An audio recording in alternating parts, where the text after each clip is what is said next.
Fried chicken sandwiches. Man, they look delicious. Isn't that a bit too high calorie? What if we remove the deep frying part? Would it still be as delicious? Let's find out.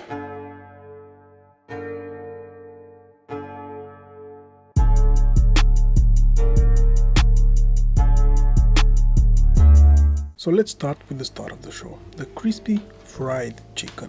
I'm using half a chicken breast that I cut into thick strips. You might want to cut wider pieces for a reason you'll understand later. But this way we increase the surface area that the cornflakes can stick to. Add them in a bowl and season with 1 teaspoon each of garlic powder, smoked paprika, salt, and half a teaspoon of cayenne pepper. Then add 150 grams or half a cup of Greek yogurt. Hold up, before we move forward, you should know that the full ingredient list is in the description below, along with the recipe link on my new website that shows cooking times, oven temperature, all the ingredients, and most importantly, step-by-step instructions which serve as a great companion while you're cooking. Now back to our regular program. It's time to get your hands dirty. Get in there and mix it all up until the spices, yogurt, and chicken are well mixed. Then cover the bowl with plastic wrap and let it sit in the fridge for 1 hour. For the sauce, mix 80 grams or 5 tablespoons of mayo, the same quantity of Greek yogurt, and 1 tablespoon of sriracha, 1 teaspoon of smoked paprika, 1 teaspoon of salt, and about 1 teaspoon of lime juice. Mix it all up really well and taste it.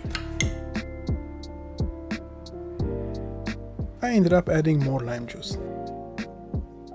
Then set it on the side. Next up, let's take care of the chicken. It has been tested that deep fried food can retain oil 10 to 40% of its original weight. And while that percentage depends on the nature of the fried food, in our case, if we consider a conservative 15% oil absorption, this still means that for a 100 grams piece of breaded chicken breast, there is an additional 15 grams or 1 tablespoon of oil added, which translates to an additional 133 calories. To avoid that but still get a crispy chicken, we'll be using cornflakes that add just 36 calories per piece of chicken. So let's prepare the flour dredge by mixing in a shallow dish 100 grams of flour, 1 teaspoon of salt, 1 teaspoon of smoked paprika, half a teaspoon of cayenne pepper, 1 teaspoon of garlic powder, and finally 10 cracks of black pepper.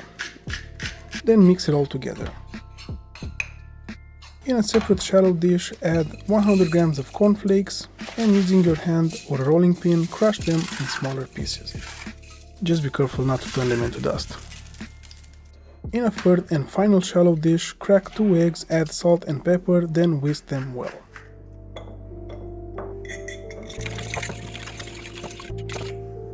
Complete your dredging assembly line by adding parchment paper in an oven tray and place it at the end of the line. Now take out the chicken and using the dry hand, wet hand method, firstly coating them well with the flour, then pass them through the beaten eggs, and finally place them in a cornflakes and use your dry hand to cover it with them.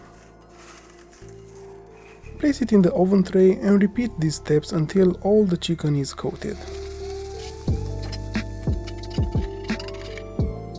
Then place them in a preheated oven at 320 degrees Fahrenheit or 160 degrees Celsius on the convection mode for 20 minutes. Now for the sandwich assembly, I took inspiration from Joshua Weissman's recipe for Popeyes chicken sandwich. So let's start by cutting a dill pickle in slices from end to end. I'm using brioche buns based on Joshua's recipe, but I used only half of the butter. These buns are pretty high calories, so if you want to drastically reduce the calories, this would be a good place to do it.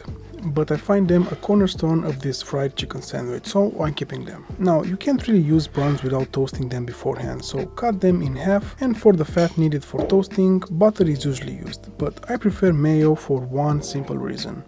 It's a lot easier to spread, which means less fat is needed per bun. Use a silicone brush to spread it across the whole surface of the buns.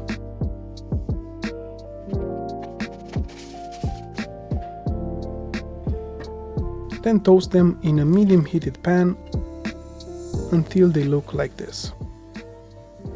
Now let's assemble. Start by spreading a heaping tablespoon of the sauce on the bottom bun, then place the dill pickle slices, followed by 2 pieces of crunched chicken. spread the same quantity of sauce on the top bun and complete your sandwich. And this, guys, is how you make a crunchy chicken sandwich without breaking the calorie bank. Let's have a quick taste test and listen to the crunch.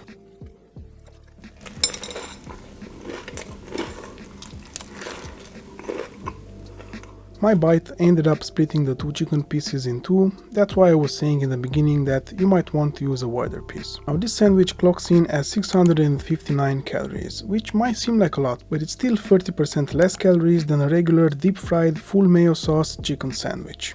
So I hope you enjoyed this video, and remember that you can find a full recipe on my website. So thanks for watching, hit the like button and subscribe if you haven't already.